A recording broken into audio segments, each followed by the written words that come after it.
নমস্কার বন্ধুরা, মঞ্জুশ্রী রান্নাঘরে আপনাদের সবাইকে স্বাগত। আশা করি আপনারা সকলেই ভালো আছেন ও সুস্থ আছেন। চলে এসেছি আবারও একটা সবজি রেসিপি নিয়ে। এটা দেখে চিনতেই পারছেন আপনারা, বরবটি। তো আমি খুবই মুখরোচক একটা রেসিপি করব বরবটি দিয়ে। বরবটি বাটা আপনারাও হয়তো করে খেয়েছেন।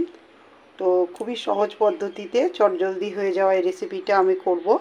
তার জন্যে আমি এতটা বরবটি আমার লাগবে না। এখান থেকে কিছুটা পরিমাণে আমি বরবটি ছোট টুকরো করে কেটে ধুয়ে পরিষ্কার করে ফিরে আসছি মূল রেসিপিতে।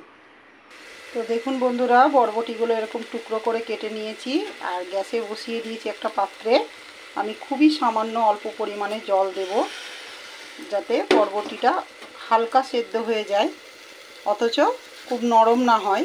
কেননা বরবটির একটা কাঁচা গন্ধ থাকে, সেই কারণেই ভাপিয়ে নেওয়া। না তো কাঁচা বেটেও করা যায়, কিন্তু একটু বরবটির একটা আলাদা গন্ধ থাকে। তো একদম 3-4 মিনিট সামান্য জলটাও যাতে শুকিয়ে যায় আর কিছুটা সেদ্ধ হয়ে যায়, সেই রকমভাবে 3-4 মিনিট একটু ঢাকা দিয়ে সেদ্ধ করে নেব। তো বরবটিটা 3-4 মিনিট একদম জল শুকনো করে নিয়েছি। জলটা পুরো শুকিয়ে গেছে সম্পূর্ণরূপে, অথচ খুব বেশি সেদ্ধ হয়নি। তো একটু ঠান্ডা করে নেব। এবার গ্যাসে কড়াই বসিয়ে দিলাম।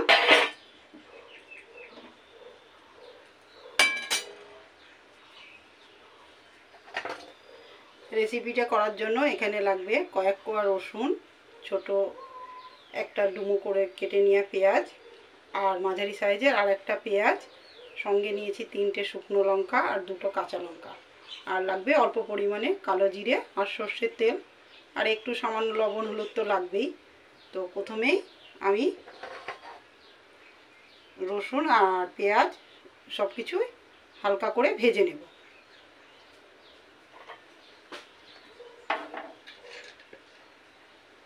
তো কড়াইয়ে দিয়ে দিলাম 1 চামচের একটু বেশি তেল।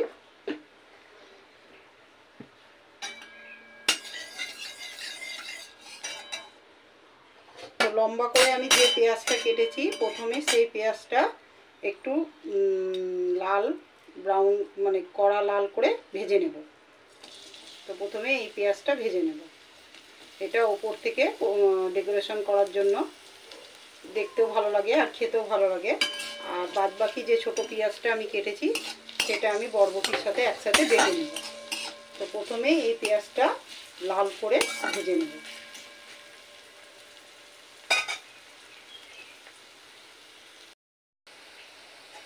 তো পেঁয়াজটা লাল হয়ে গেছে, পেঁয়াজটা এবার তুলে নেব।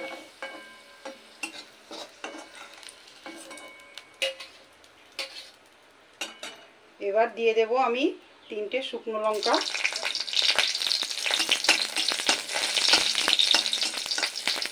শুকনো লঙ্কাগুলো একটু লাল করে ভেজে নেব, পুরো পুড়িয়ে কালো করব না, মচমচে করে লাল করে ভেজে নেব।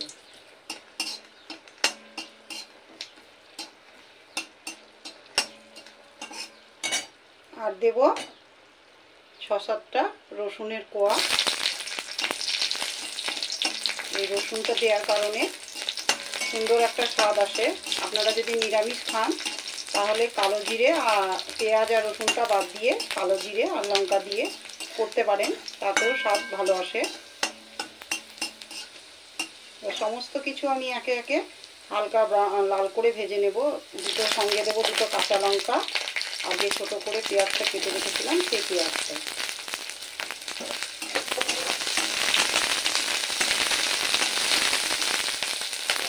লঙ্কাগুলো ভাজা হয়ে গেছে, আমি লঙ্কাগুলো সাইড থেকে তুলে নেব।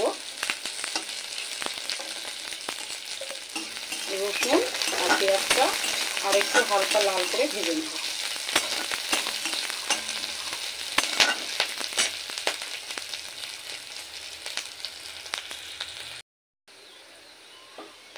দেখুন বন্ধুরা, হালকা লাল করে ভেজেছি, আর বেশি লাল করব না। এবার এই রসুন পেঁয়াজ লঙ্কা সমস্ত কিছু বরবটির সাথে একসাথে বেটে ফিরে আসছি পরের প্রসেসে। তো বরবটি আর পেঁয়াজ, রসুন, লঙ্কা সমস্ত কিছু একসাথে খুব ভালোভাবে বেটে নিয়েছি। আর কড়াইয়ে যে তেলটা রয়েছে এই অল্প পরিমাণে তেলটাতেই আমার রেসিপিটা হয়ে যাবে, খুব বেশি তেলের প্রয়োজন নেই। এবার আমি দিয়ে দেব অল্প পরিমাণে কালো জিরে। কালো জিরেটা দেওয়ার কারণে সুন্দর একটা গন্ধ আর স্বাদ হবে। এবার বেটে রাখা বরবটিটা দিয়ে দেব।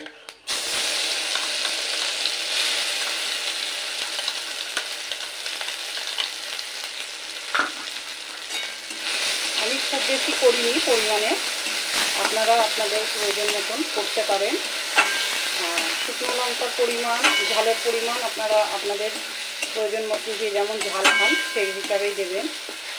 আমি 2টো শুকনো লঙ্কা, 2টো কাঁচা লঙ্কা দিয়েছি আর একটা ভাজা লঙ্কা রেখেছি উপরে পরিবেশন করার জন্য হয়ে যাওয়ার পর। তো এবার আমি যেহেতু লবণ দিইনি বাটার সময়, তো এবার দেব প্রয়োজন পরিমাণ মতন লবণ।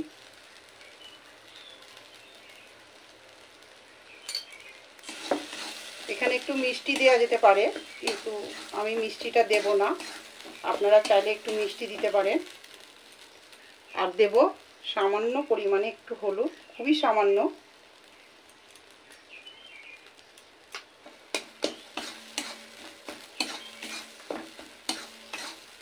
সেই বাটাটা এবার ভালো করে নেড়ে নিয়ে শুকনো শুকনো করে যতক্ষণ না কড়াই থেকে ছেড়ে উঠবে ততক্ষণ একটু নেড়ে ভাজা করে নিতে হবে, তাহলে খেতে খুব সুন্দর স্বাদ হবে। তো গরমকালে তো কোনো কিছুই খেতে ইচ্ছা করছে না, মুখে একটু স্বাদ বদল হয় রেসিপিটা। বরবটির তো আমরা ভাজা তরকারি, পাঁচ তরকারি অনেক কিছুই খাই।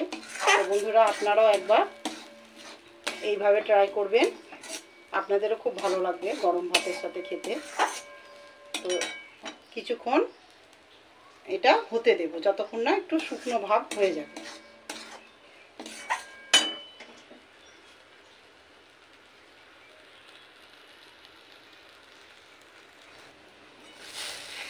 তো এই দেখুন বন্ধুরা, রেডি হয়ে গেছে আমাদের বরবটি বাটার রেসিপিটা। এরকম কড়াই ছেড়ে উঠে এসছে, ভাজা ভাজা হয়ে গেছে, সুন্দর এর স্বাদ। তো একটু ঠান্ডা করে আপনাদের পরিবেশন করে দেখাচ্ছি যে কেমন হয়েছে আমাদের বরবটি বাটার রেসিপিটা। সম্পূর্ণরূপে রেডি হয়ে গেছে। তো এই দেখুন বন্ধুরা, রেডি হয়ে গেছে আমাদের বরবটি বাটার রেসিপি। পরিমাণে খুবই কম হয়েছে, খুব বেশি হয়নি, কেননা আমাদের এতটা হলেই হয়ে যাবে। তো আপনারা পরিমাণটা বাড়াতেও পারেন। খুবই মুখরোচক একটা রেসিপি, খুব সামান্য উপকরণ দিয়েই হয়ে যায় চটজলদি, অথচ খেতে গরম ভাতে খুব অসাধারণ লাগে। মানে পেট ভরে ভাত এই বাটাটা দিয়েই খাওয়া হয়ে যাবে, এতটাই টেস্টি। তো আপনারাও একবার ট্রাই করবেন আর কমেন্টের মাধ্যমে জানাবেন আপনাদের কেমন লেগেছে। ফিরে আসবো আবার নতুন কোনো রেসিপি নিয়ে। আমার পেজটি ফলো করে চ্যানেলটিকে সাবস্ক্রাইব করবেন, বেশি বেশি বন্ধুদের মধ্যে শেয়ার করবেন। সকলে ভালো থাকবেন, সুস্থ থাকবেন। ধন্যবাদ।